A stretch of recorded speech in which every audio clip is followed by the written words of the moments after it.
everybody. Welcome back. It's Friday in Trump land. Not for long. Not for long. It's October 25th, 2024. Welcome. Thanks for joining. It's Resistance Live. And for those of you who don't know me, I'm Elizabeth Cronise McLaughlin. I'm an ex-Wall Street lawyer, lifetime activist, longtime political organizer. And for the last 8 years, I've been here talking about the intersection of politics and law and change. And also trauma. Today for our Visually Challenged viewers, I'm wearing a black and oatmeal striped sweater. My hair is pulled back. I have my thin gold hoops in. I'm a pink-skinned, green-eyed, dirty, blonde-haired woman, and I have an oak cabinet and a plant and a stack of books behind me. And I'm coming to you, as always, from occupied Muncie, Lenape, and Mohican land. Gratitude to the original custodians of the land on which I live and work. Hello. I'm doing a lot better today. I have some really good friends. I want to thank everybody who rode with me through yesterday's broadcast, which was a rough one, I'll freely admit. But I'm doing a lot better, and I'm not going to comment on anything else that went down yesterday, other than to say this. I got just an extraordinary number of messages, private messages, including from people I'd never met, including from some celebrities, which was really weird. People just kind of like, and wonderful, like people just dropping in and saying, hey, I see what's going on. We love you.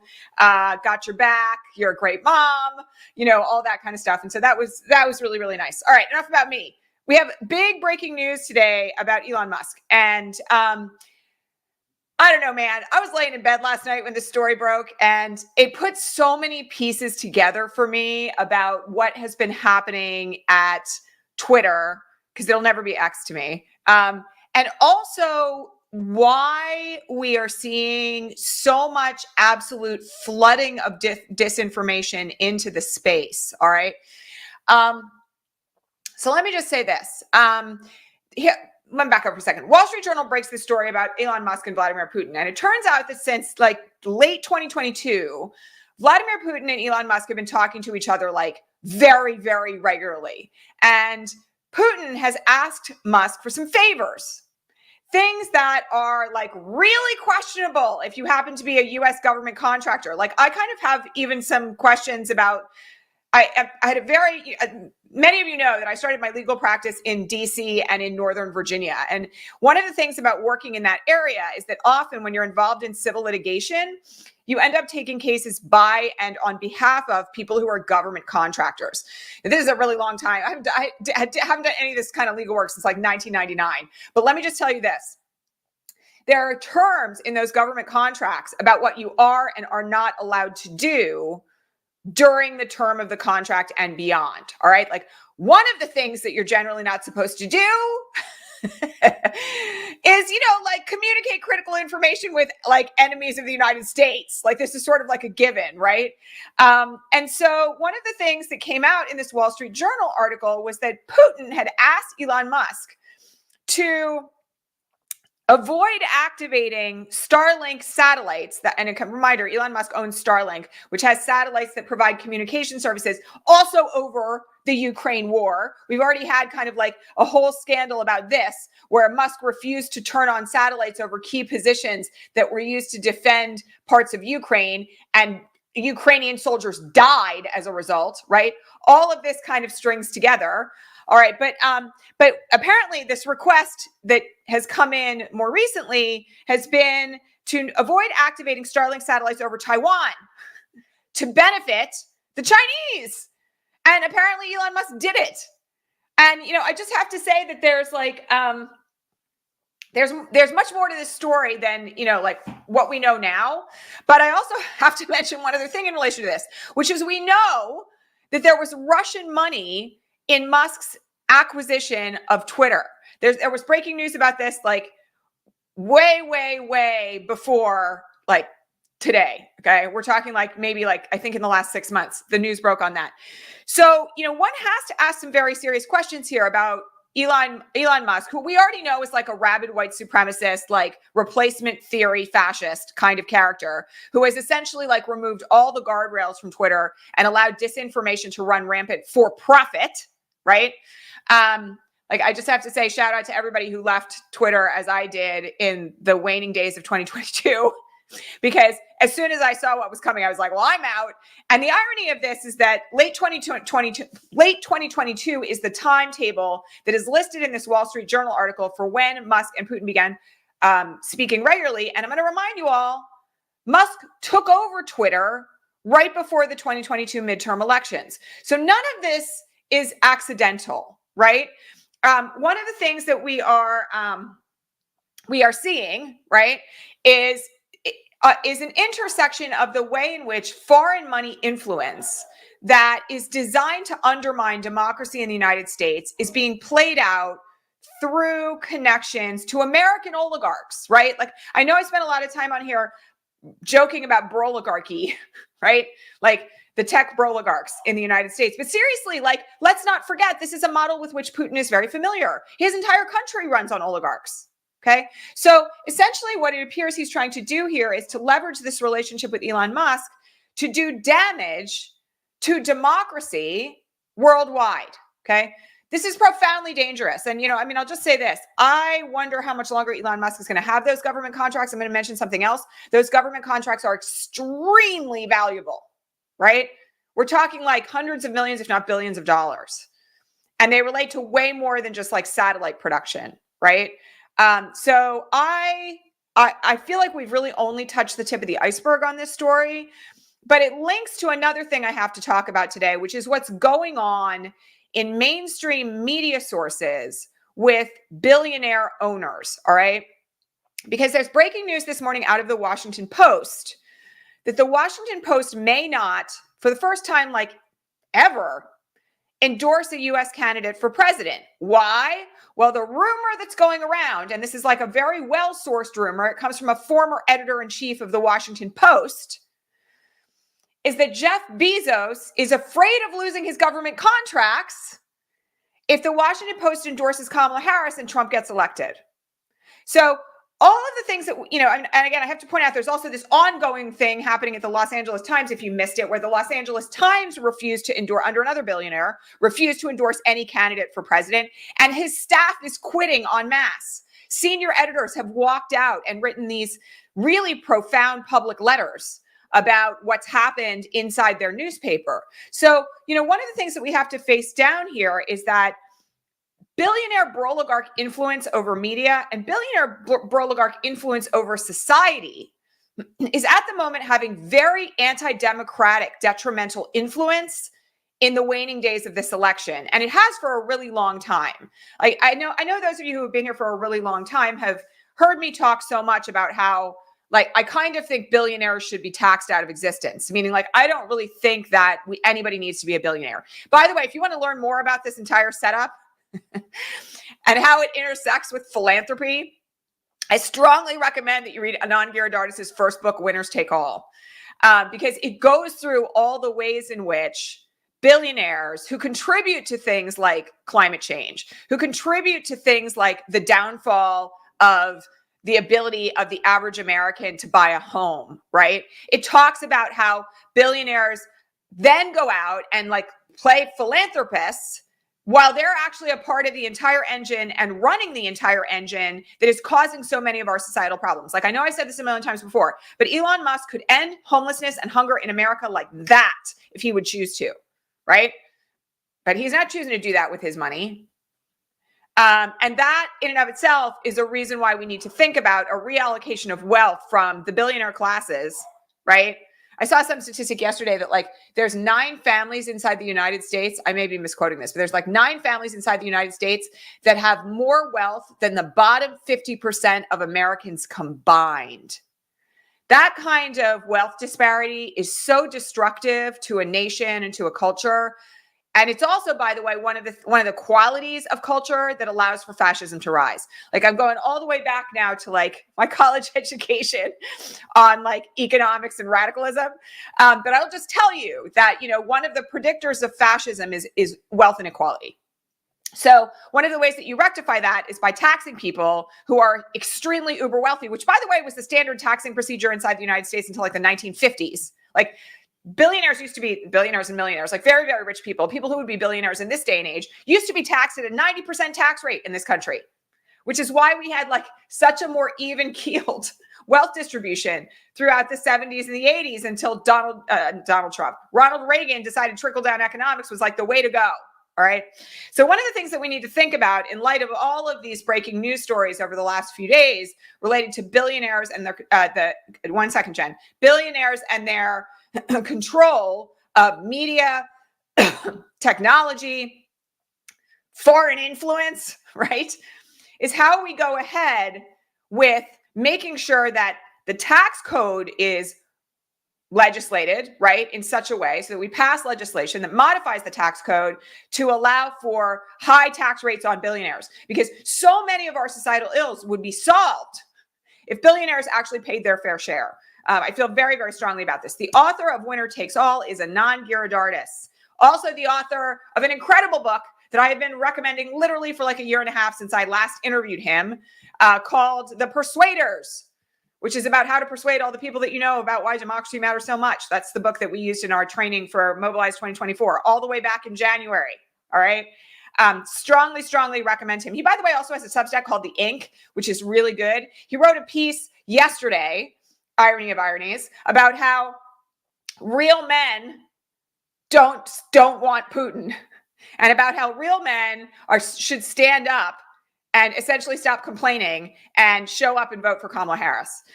He's awesome. I had a great time interviewing him when I did it, but also I'll just say this. He continues to be such a cutting edge thinker about how we solve societal problems. Like, he took a break because I think he's working on another book, but he's been back on Morning Joe in the last couple of weeks. And I've also seen him a couple of times on like Joy Reid and other evening shows.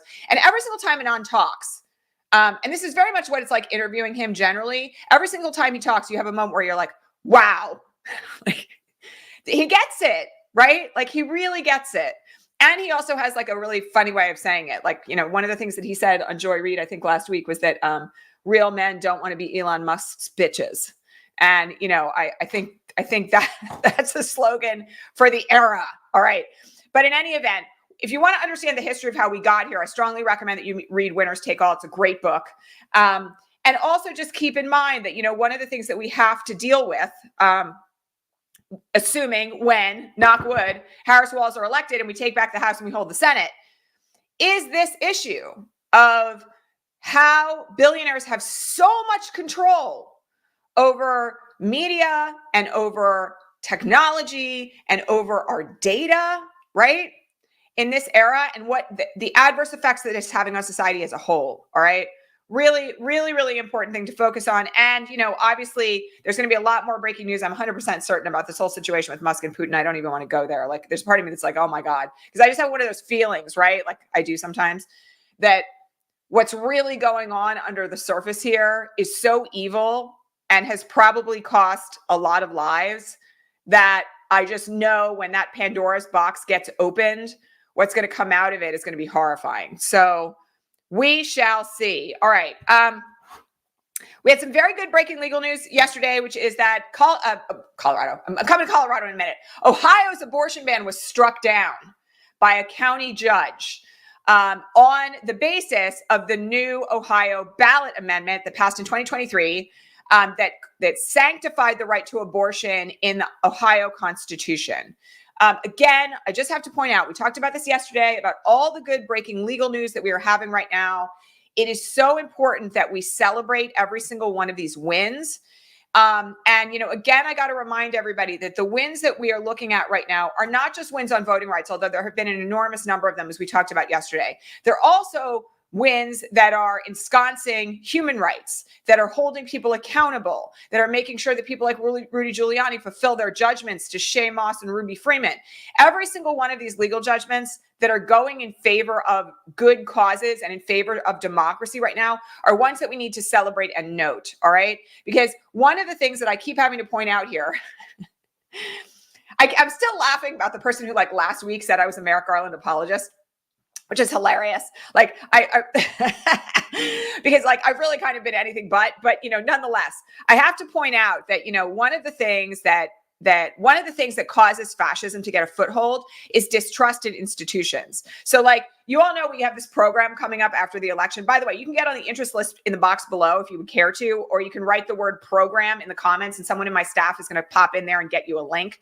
We have this new program coming up after the election called the Transition Team, which is going to be about processing political and personal trauma so that we can transmute it into like creating the future that we want. One of the things we're going to talk about in that class is the distrust of institutions that has been seeded in the Trump era. All right. Because the more that we have, the more that we can have and rebuild faith in our institutions and see systems working well, the more confidence we can have in the solidity of our democracy. All right. So one of the things I just want to I want to like shout out really strongly right now is that as we continue to pile up these wins, whether they are wins against Rudy Giuliani, by the way, there was a ruling out of the 11th Circuit again yesterday that said that a bunch of Trump's co-conspirators in the Fulton County case cannot remove their cases to federal court. That was an appeal we were waiting on. So those folks are going to go to trial in Fulton County also. One of the things that we have to keep in mind here is that we actually are winning in the courts. Like, Mark Elias said something about this yesterday on Threads that was really insightful. It was essentially that, we are continuing to win at every step in this season. And that it's really hard when there's hundreds of pending election litigations going on that Mark himself is managing through his team to pay attention to every single one, right? But we need to do that. We need to do it not just so everybody knows that we're winning, but also so that people understand that our judicial limits are holding firm, right? The judges are ruling in favor of democracy, that the efforts that the GOP has already launched to try to undermine the results of the 2024 election are failing everywhere. Okay. And so please make sure that you are keeping in mind that I know it's really easy in this era, particularly with like so much clickbait and fear and rantiness to like ignore the good stuff and to panic. We spent so much time talking about this on the broadcast in the last 6 months, how like self-regulation and emotional regulation is one of the key, most important skills you can develop in this era. Sorry, I just shook my desk. But this is a part of it, right? We need to be able to celebrate the wins. And so as they keep rolling forward, right, which they will, make sure that you shout them out. And if you can't shout them out or you're, whatever, you don't feel like it, take a moment to just acknowledge that like we won another one. All right. Because it matters. One of the things that somebody was saying to me yesterday on my feed, which I really appreciate. Like I had a call yesterday afternoon. I'm having like calls like this all day, every day right now. But I had a call yesterday afternoon with a group of mobilizers from around the country. Some of you are on here. I'm going to wave to you. You know who you are. And one of the things that happened was that like everybody had good news, right? Like there was good news out of Georgia. There was good news out of Tester's race in Montana. There was good news out of New Jersey. There was good news rolling in. Precinct captains who were like, I see like whole Republican families flipping for Kamala Harris, right? This stuff is really important. So one of the things that I noticed yesterday when I was just like reporting on all of this on my feed, and I had a bunch of other conversations yesterday with people like everywhere, like all around the country, friends of mine who are, canvassing for Harris in Nevada and other places. And I know I always mispronounce Nevada. There we go. So all the people in Nevada always rant on me about how I mispronounce the name of it. And honestly, it's a glitch. It's not intentional. I'm really sorry. But I talked to so many people and the news on the ground is insanely inspiring, right? It's like my friends who were canvassing yesterday at the University of Nevada, we're working on behalf of Jackie Rosen and Kamala Harris. And it was like hundreds of first-time voters who were really stoked to vote for Democrats and who literally were committed to like mobilizing everyone else on their university campus. And we're taking flyers by the handful to hand them out to other people. I mean, like, it's funny because I know this is all anecdotal and I know everybody's like, we won't know the results until we know it. But there's a lot of signs from what's happening out there that are really positive and important. And so to circle back to my original point, when I was talking about this yesterday on Threads, people were like, damn, I really needed to read this thing because it's cheered me up. It's motivated me to keep going. Like I had this really like shitty, phone banking experience with some Trumper yesterday. And I was depressed and didn't feel like keep going. But now that I'm reading all of this, I'm seeing that like there's movement happening everywhere. And it's true. It's really true. So I just want to mark for everyone that we've really got to focus on the good right now. This is actually a strategy to get through the next 10 days. because I'm going to warn you all again. The disinformation is going to be at an all-time high. The racism and the misogyny is going to be at an all-time high. All the insane attacks on Kamala Harris, they're going to go through the roof. It's going to get worse than what we've ever seen. We're going to see all sorts of seeded disinformation strategies against Tim Walz, against Kamala Harris, against down ballot candidates. All right, just like buckle up. But, I'm going to give you the same advice I gave you yesterday, which is advice that I've taken to heart myself, and it works, from both a psychological and a political perspective, which is that if you commit to tuning out the noise and you simply focus on getting the job done, everything will feel much easier. Because we only really have one job between now and November 5th. And that job is simply to get everybody that we know and everybody that we talk to and everybody that they know out to vote. That's really it. And that's not actually terribly hard, right? Lots of different ways to volunteer, lots of different ways to make that happen. But that's really all there is to do for the next 10 days. And if you put it in those terms, it's actually like kind of pretty clear, right? The pathway in front of us is obvious. And for some of us, that may mean phone banking or text banking. For some of us, it may mean door knocking. For others of us, it may just mean talking to our neighbors or people in our own network. And for those of us who really are like overwhelmed and can't do anything else, it just simply means casting your ballot. All right. But it's really, really clear where we are. And as long as we can push out the noise, right? Stay focused on the end game and do it in community with a lot of joy and a lot of hope. We're going to ride this thing right through the finish line, like right through that finish tape. And it's going to be like a blast, right? To do it with all of you. I don't know. I'm feeling fairly good about it today. All right. Couple of other things that I want to talk about. And I think I mentioned this yesterday. I can't remember. There's going to be a need. Actually, I'm not sure I did. So let me just back up for a second. One of the things I want to remind you all of is that ballot curing is one of the things that needs to take place between now and when all ballots are counted, all right? Because there are going to be absentee and overseas ballots and mail-in ballots, especially in states where there are voter suppression efforts that make turning in your ballot by mail really hard. Like, in North Carolina, you got to have 2 witnesses. In other places, you got to check a blue box on the bottom of the envelope and sign something on the top. Like, it's not like GOP-led legislatures have made this all really easy for everybody, okay? In some instances, however, if your ballot is flawed, you have an opportunity to cure it, in most actually. But ballot curing is not an easy effort.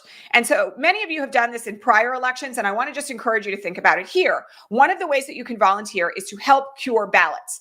And if you go to mobilize.us and you look up ballot curing in your area, particularly if you are in a swing state, this is super important, but you can actually do it in states that are not your own, including by doing it like calling into a swing state to help voters in that state cure their ballots. All right. And what that means essentially is reaching out to people whose ballots have been rejected. And, there are organizations that will help you do this. It's all based on local voter data and telling them how to cure the ballot. All right. So let me just tell you one of the things that's going on in Mesa County, Colorado, because this is like, this is one of those things where, like, when I read it this morning, and you'll have to forgive me because I missed the cutoff editing window on Threads when I first posted about this. I said Mesa, Arizona. It's not Mesa, Arizona. It's Mesa, Colorado. But I fixed it. I fixed it in the comments below. Here's what's happened. God. And the shenanigans when they start, I have these moments where I'm like, it's amazing how much 1 or 2 people with a crap agenda can throw a wrench into all the works. Okay, so essentially what happened was that somebody, and it looks at this moment like it's a single voter, got their hands somehow on 12 ballots, filled them all out, and sent them in with like the same signature on a bunch of ballots. All right. And the problem with this is that there's now a concern that the ballots that have been messed with by this person or persons have to be weeded out from the ballots that have already been mailed in. So in Mesa, they're actually going to have to review every ballot, every early voting ballot, to make sure that this person or persons have not done anything wrong. And in the process, they then may also have to ballot cure any ballots that they find where there's something funky. All right. So one of the things that this means is that there's going to be a huge need for ballot curing efforts in Mesa, Colorado. All right. And one of the things that I linked today on my threads was the means by which you can cure your ballot in Colorado by text. Okay. Thankfully, in some states, it really is that easy. Like you literally just send information by text message and your ballot gets cured that way and your vote gets counted. But I want to just warn all of you, like some of these ballots are, it's like you got, I mean, I can't even figure it out. It's like you have to do so many different things and jump through so many different hoops, and God help you if your ink is blue and not black. In some of these states, it's really like awful, and they will use any excuse to kick out a mail-in ballot or an absentee ballot. So please remember that volunteering to ballot cure is one of the best things that you can do to help our democracy in this election. And there's plenty of opportunities to do it everywhere. I also had a thread listed yesterday where there were a whole bunch of opportunities in Michigan and Pennsylvania. So please make sure that you're paying attention to that as well. And then I just want to mention like one final thing here, okay? I've heard a few horror stories, just to be really honest about it, in the last few days about people walking their ballots into a polling place. Like we're talking like mail-in ballots and early ballots that you can drop off. And having concerns, I've referred these people already to like voter hotlines, having concerns about something that looked funky happening with the ballot when it was dropped off. All right. Meaning like it looked like in a very red Republican county, the ballot maybe didn't go where it was supposed to. All right. I just want to recommend to all of you, Louis DeJoy is still in charge of the mail. And if you have the ability to drop off your ballot in a drop box, like in a drop box, that's what you should do. Okay. Like that's what you should do. And you don't have the opportunity to do that in every state, but if you can, you should put your ballot in a drop box. All right. Because the less contact it has with human hands, the less likely it is to be messed with. All right.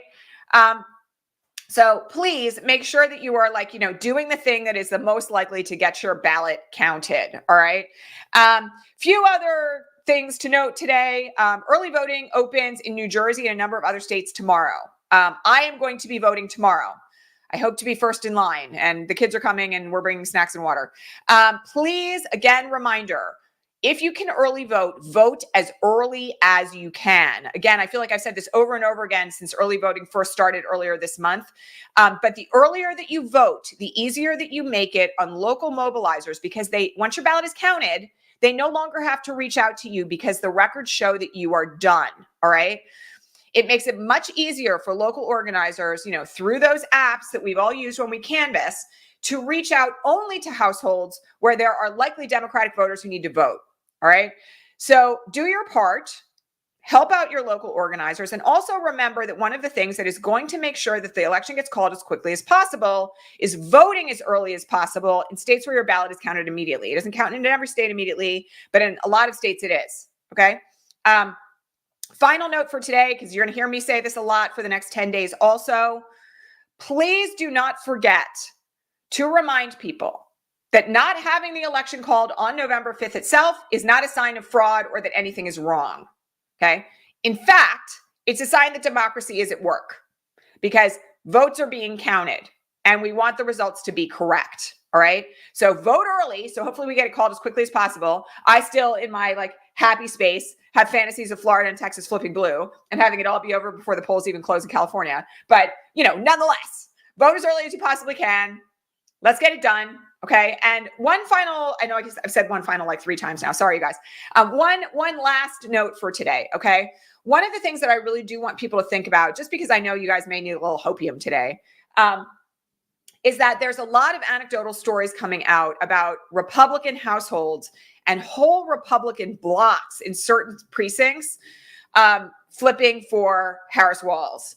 I am hearing reports from people who are precinct captains that there is a noticeable percentage of Republicans who are coming in and then, apparently in the exit polling showing that they voted for Harris Walls. All right. So one of the things that I want people to remember here is that in the primary, Nikki Haley peeled off between 15 and 30% of all Republicans, even after she dropped out of the race.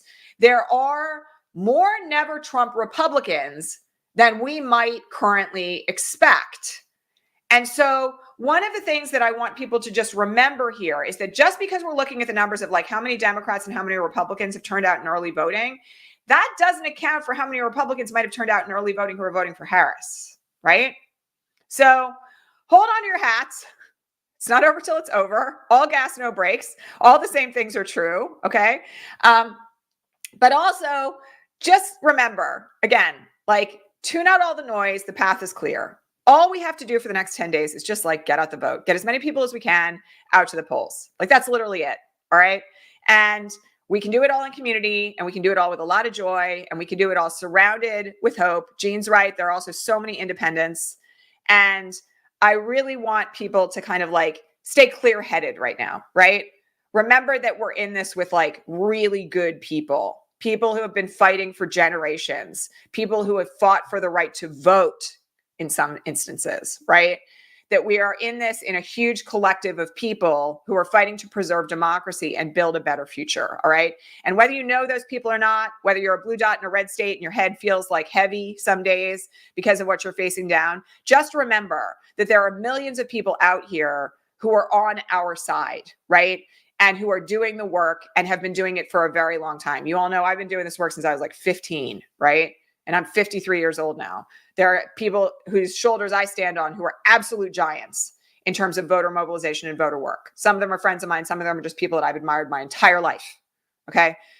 Remember that we are in community, whether we see it every day or not, with people who are fighting for exactly the same things we are. And there's more of us than them. All right.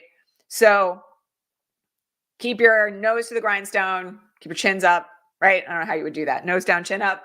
Isn't that what they tell people to take a good selfie? Nose down, chin up. There we go. Okay, so like that's my recommendation. Please make sure you've got volunteer shifts coming this weekend. Whatever you can do, phone bank, text bank, Canvas. If you can't do that, sponsor a seat on a bus. I did that for this weekend for people going from my town into Pennsylvania. I sponsored a seat on a bus for my local Democratic Party. You can do that too. Please don't forget your donations also count in the final hours of this campaign because they turn themselves into television advertisements, which are very expensive. And one of the things that I know from my own work on like Malcolm Kenyatta's campaign for Senate and other campaigns I've worked on, Katie Porter and the like, is that those dollars go a long way. Okay. They go a long way and they make a big difference in terms of who they can reach. So please also remember that your donations truly are needed.